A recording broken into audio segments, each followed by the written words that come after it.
Сегодня мы представлены здесь с целью презентовать наш продукт на западный регион, потому что мы еще активно здесь не представлены и, наверное, у нас мало дилеров в этом регионе.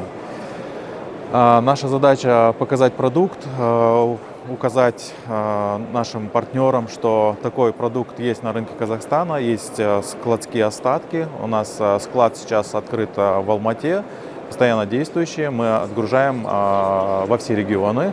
Впечатления от выставки, они очень хорошие. Благодарим организаторов за предоставленную возможность участия на выставке «Улгаз». На самом деле выставка всегда дает положительные результаты, узнаваемость, еще раз повторюсь, бренда. И, соответственно, клиенты, которые посещают нас, большое спасибо им. Бүгін көрмеге қатысқанымызға екінші күн. Келушілердің саны өте жоғары, өте көп. Келешекте жаңа келісімдер, контрактылар, жаңа бірге жұмыс жасайтын мүмкіндіктер тудырады деп үміттенеміз. Көптеген тұтынушылар бізге келіп, біздегі жаңа ұсынып тұрған өнімдермен танысып жатыр. Және де болашақта біздің компаниямыздың сервисіне жоғынуға олар уәде беріп тұр.